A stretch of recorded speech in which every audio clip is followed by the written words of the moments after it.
Hello guys, कैसे हैं आप लोग। आशा अच्छे होंगे। पढ़ाई आप लोगों की अच्छी चल रही होगी। आप सब लोगों का एक बार फिर से अपने ऑनलाइन प्लेटफॉर्म प्रयाग एकेडमी में बहुत बहुत स्वागत है। काफ़ी समय से वीडियो नहीं आया था, इसके लिए माफ़ी चाहता हूँ। तो आज हम उत्तराखंड वीडियो वीपीडीओ आदि द्वारा जो होने वाली परीक्षाएं हैं उसके लिए हिंदी का टेस्ट सीरीज लेकर के आए हैं। तो चलिए शुरुआत करते हैं आज के प्रश्न। हाँ, एक और रिक्वेस्ट है, अभी तक आप लोगों ने चैनल सब्सक्राइब नहीं किया है तो प्लीज़ सब्सक्राइब कर लीजिए और अपने ग्रुप्स में शेयर कर दीजिए, जिससे कि कुछ लोग और यदि हम लोगों से मिल करके हम लोगों के साथ मिलकर और अपनी तैयारी करना चाहें तो अच्छी तरीके से और अपनी तैयारी को और अच्छी कर सकते हैं। चलिए शुरुआत करते हैं। उत और हार का योग से निम्नलिखित से कौन सा विच्छेद है।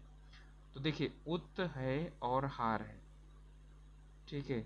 तो यहाँ पर है ता के बाद यदि क्या आता है, हा आता है, तो जो ता है ना वो दा में बदल जाता है और जो हा है वो किस में बदल जाता है, धा में बदल जाता है, ठीक है। तो इसका मतलब हो गया कि ये क्या हो जाएगा, उद्धार होगा। दा और धा कहीं पर भी हो तो आप समझ लीजिए ता और हार की संधि है, ये व्यंजन संधि है, ठीक है। तो हमारा हो गया डी, उद्धार। दीर्घ अंचल का सही संधि विच्छेद कौन सा है, ठीक है। दीर्घ अंचल, ठीक है। तो आप लोग जानते हैं ये भी आपकी व्यंजन संधि है, तो ये क्या हो जाएगी, दृक और अंचल। का के बाद यदि कोई भी स्वर आता है या तीसरा या चौथा वर्ण आता है तो ये अपने ही वर्ग के तीसरे वर्ण में बदल जाता है। तो का गा में बदल गया तो दृक धन अंचल, दृगंचल। हमारा उत्तर हो जाएगा सी। अगला प्रश्न है, इनमें से शुद्ध वर्तनी वाला शब्द कौन सा है। सुसुप्ति, सुसप्ति, सुसप्ति या सुसुप्ति। तो यहाँ ये वाला सु नहीं होगा, यहाँ ये वाला सु होगा। ये सुसुप्ति का मतलब होता है कि सुसुप्तावस्था, यानी कि काफी अधिक समय तक के लिए निद्रा में चले जाना, यानी कि गायब हो जाना। शुद्ध शब्द इनमें से कौन सा है। आप लोग जानते हैं सच्चिदानंद होता है, तो ये भी गलत है, ये भी गलत है और ये भी गलत। तो क्या हो जाएगा, सच्चिदानंद, और ये हमारा उत्तर हो जाएगा। अगला प्रश्न है, किसी मुद्दे के लेखन में उस ताजी घटना का उल्लेख करना जिसके कारण वह मुद्दा चर्चा में आया है उसे क्या कहा जाता है, ठीक है। उसे पीत पत्रकारिता, न्यूज़ पेज 3 या इनमें से कोई नहीं।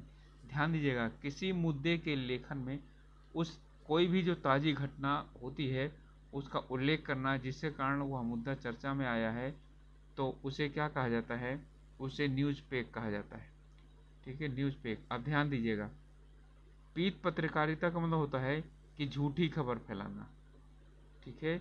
झूठी या बहुत ज़्यादा बढ़ा चढ़ा करके जो खबर फैलाई जाती है उसे क्या कहा जाता है, पीत पत्रकारिता कहा जाता है, ठीक है। पीत का मतलब बीमार, पीला का मतलब बीमार होता है, कहीं पर इसका संकेत है तो वो आएगा, ठीक है। पेज 3 जो पत्रिका होती है, ठीक है, या पेज 3 वो होती है, ये सेलिब्रिटीज़ का मतलब है जैसे कि फिल्मों के जो हीरो हीरोइन हैं आदि इस तरह वाले जो लोग हैं उनके विषय में जो छपती है उसे पेज 3 पत्रकारिता कहा जाता है, ठीक है। तो ये हो गया न्यूज़ पैक। अगला प्रश्न है, हरियाली है क्या। तो हरियाली क्या है, जातिवाचक संज्ञा, समूहवाचक संज्ञा, भाववाचक संज्ञा या व्यक्तिवाचक संज्ञा। तो अब अच्छी तरह से जाते हैं कि हरियाली क्या है, भाववाचक संज्ञा है, ना तो व्यक्तिवाचक है ना समूहवाचक है, ठीक है। अगला प्रश्न है, हिंदी भाषा की कितनी उपभाषाएं हैं। तो हिंदी भाषा की कुल उपभाषाएं और बोलियां कितनी हैं, ठीक है। तो यानी कि इतनी उपभाषाएं हैं, 5 उपभाषाएं, ये सही है बिल्कुल, ये भी सही है।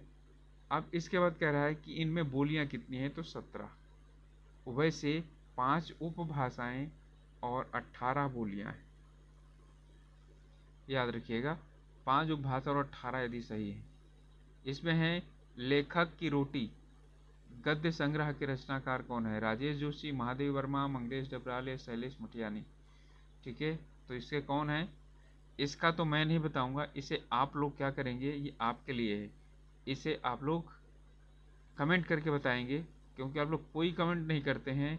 उत्तर इसका आपको देना है, ठीक है? आप लोग इसका उत्तर दें, ठीक है? राजभाषा अधिनियम 1963 के तहत कितनी धाराएं थी? ठीक है, तो कुल कितनी धाराएं थी? तो उसमें कुल 9 धाराएं थी। हिंदी में छायावाद युग का समय माना जाता है, तो छायावाद द्विवेदी युग के बाद आता है। द्विवेदी युग समाप्त होता है कब? 1918 से 1918 में समाप्त हो जाता है। तो 1900 से लेकर 1920 तक सामान्य तौर पर माना जाता है, ठीक है, ये द्विवेदी युग, ठीक है। और यहाँ पर 1918 से 1936 तक ये माना जाता है छायावाद का युग। छायावाद पंत जी ने 1936 में लिखा था युगांत, जिससे कि छायावाद के अंत की घोषणा की गई थी। तो हमारा इसका उत्तर हो जाएगा ए। कोई नहीं भी उत्तर हो सकता है, लेकिन हम इतना ले सकते हैं, यहाँ पर है 1920 से लेकर के 1936 तक भी माना जाता है, 1918 से लेकर के 1936 तक, 1918 से 38 तक, 1930 से 38 तक भी माना जाता है, 1936 से और ये 42 तक। यह है हमारा प्रगतिवाद,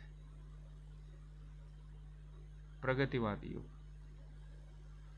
और 1943 पहला सारसत्ता का प्रकाशन प्रयोगवाद, ठीक है। तो ये क्या होता है? प्रयोगवाद से शुरुआत होता है 1943 से। कौन सा वर्ण अर्धस्वर उच्चारण के समान है? ठीक है, तो अर्धस्वर उच्चारण के समान कौन सा है? या और वाह, ठीक है, इसे ही को ही अर्धस्वर कहा जाता है, क्योंकि री और री संस्कृत का है, इसे ला और रा नहीं है, नहीं तो वो भी क्या है? अर्धस्वर की तरह है। इनमें से कौन सा गलत युग्म है? पेंशन अंग्रेजी भाषा का शब्द है, सही है। अखरोट पास्तो, ठीक है, कारतूस फ्रेंच, और शराबी शराब फारसी, तो ये भी सही है। अखरोट पास्तो सही है, ठीक है। कारतूस फ्रेंच शब्द नहीं है, ठीक है। तो यही हमारा क्या चीज है? गलत युग्म है, तो सी गलत है। अगला है यदि और अपि। यद्यपि में कौन सी संधि है? तो आप लोग जानते ही हैं कि यद्यपि में कौन सी संधि है? ऋण संधि है। ई के बाद क्या आया है? आ आया है, तो ई किसमें बदल गया? या में बदल गया, यही ऋण संधि है। संज्ञा सर्वनाम विशेषण के अंत में लगने वाले प्रत्यय को क्या कहते हैं? तो आप लोग अच्छी तरह से जानते हैं, इन्हें क्या बोलते हैं? तद्धिर प्रत्यय। कृत प्रत्यय उन्हें कहा जाता है जो क्रिया के साथ लगते हैं, और क्रिया से यानी कि कृत प्रत्यय से बने हुए शब्द को कृदंत कहते हैं। तद्धित प्रत्यय से बने हुए शब्दों को तद्धितांत कहते हैं। तो कृदंत कोई ये प्रत्यय नहीं है, न तद्धितांत कोई प्रत्यय है, ये शब्द हैं जो बनाए गए। पीपर पास सरिस मंडोला, इस पंक्ति में कौन सा अलंकार है? तो पीपर पास सरिस मंडोला में कौन सा अलंकार है? सा सी से सम सरिस आता है, तो वहां पर क्या हो जाता है? उपमा हो जाता है, ठीक है। तो यहाँ पर कौन सा अलंकार है? उपमा अलंकार है। और यही खत्म हो जाए तो रूपक हो जाता है। निम्न में से शेर का परिचय नहीं है? मृगांग, केसरी, शार्दूल और केहरी, ठीक है। केसरी भी है, मृगांग भी है, केहरी भी है,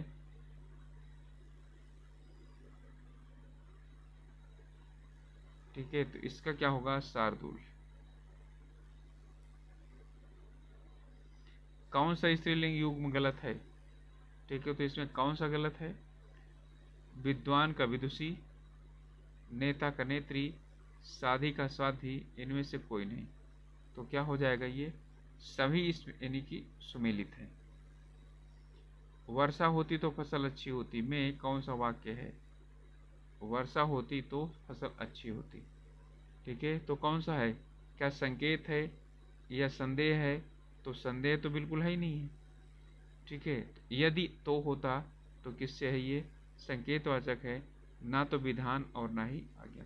विधान का मतलब सकारात्मक, तो ये है संकेतवाचक। कौन सा विलोम युग्म गलत है? इसमें लघु का गुरु है, वक्र का ऋजु है, वृद्ध का तरुण है, और ये क्या है? सभी सुमेलित है। तो इनमें से कोई सा युग्म गलत नहीं है। पुरोधा शब्द में संधि है। ठीक है, तो पुरोधा में आप देख लीजिए, पुरहा और धन धा।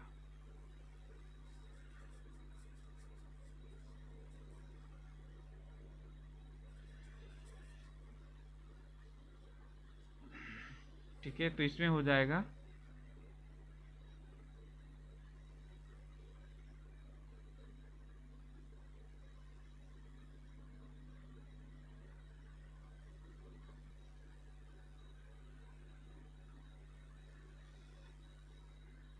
तो इसमें है पुरहा और धन क्या है? धा है। आप जानते हैं कि यदि विसर्ग से पहले आ हो, ठीक है, उसके बाद कोई भी क्या है स्पर्श व्यंजन आता है, तो आ का ओ हो जाता है। ठीक है, तो यहाँ पर ओ आया है, तो ये आपका विसर्ग संधि हो जाएगी, पुरोधा पुरा धन धा। धनवंती कांटा लगा दौड़े लोग हजार, यानी धनवंती को मतलब धन, यानी कि धन व्यक्ति को कष्ट होने पर लोग क्या करते हैं? उनका बहुत ध्यान रखते हैं। शक्तिशाली का कष्ट बड़ा समझा जाता है, इसका उत्तर ही होगा। स्त्री की इज्जत अधिक होती है, बिल्कुल नहीं। धनवंती कांटा का विलोम है, बिल्कुल नहीं। शक्तिहीन का कष्ट बड़ा समझा जाता है, नहीं। धनवंती को मतलब धन वाले व्यक्ति का कांटा लगा, इसका मतलब दुख हुआ उसको, तो जो है सब लोग उसकी मदद के लिए आ जाते हैं। को नृप हो हमें कहानी, लोकोक्ति का अर्थ है उदासीन रहना, सक्रिय होना, राजा का सम्मान करना, राजा की मृत्यु पर नुकसान होना। इसमें है उदासीन होना, यानी कि कोई भी राजा बने हमें क्या फायदा है। तो इसमें है, ये तुलसीदास जी का है, को नृप होए हमें कहानी, चेरी छोड़ न हो रानी। तो इसमें यानी उदासीन रहना, यानी कि किसी भी चीज का कोई फर्क न पड़ना। अगला है, इनमें से शुद्ध वर्तमनी का कौन सी है?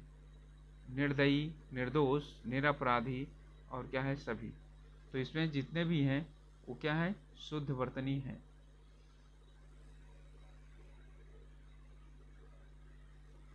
संख्यावाचक विशेषण का प्रयोग किस वाक्य में नहीं है? विशेषण हो और वो भी संख्यावाचक। अगली गली में दुकान है, उसकी पहली शादी टूट गई, शादी की गणना होती है तो पहली शादी ठीक है। 20वां वर्ष लगने वाला है, ये भी सही है। तीनों छात्र भी गिने जा सकते हैं। यहाँ नहीं है, अगली गली में दुकान है, यहाँ संज्ञावाचक नहीं, यानी संख्यावाचक विशेषण नहीं है।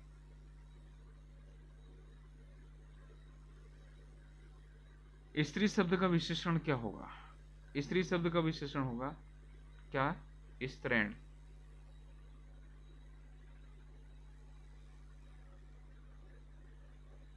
स्त्रैण सही, ये लिखा हुआ है डी वाला, तो हमारा उत्तर हो जाएगा स्त्रैण, यानी कि स्त्री के गुणों वाला, उसे बोला जाता है स्त्रैण। कर्म के आधार पर क्रिया के कितने भेद होते हैं? तो कर्म के आधार पर क्रिया के दो भेद होते हैं, एक होता है सकर्मक और दूसरा होता है अकर्मक। तो सकर्मक और अकर्मक, जिसमें स हो उसे, यानी कि कर्म हो उसे सकर्मक, जिसमें कर्म ना हो उसे अकर्मक कहा जाता है। मनोहर श्याम जोशी को उनके किस उपन्यास के लिए क्या मिला था? साहित्य अकादमी पुरस्कार मिला था, तो मिला था उनके लिए कुरकुर स्वाहा के लिए। ये बुनियाद उनका तो नाटक है, ठीक है, तो ये कदाप नहीं है, क्याप है।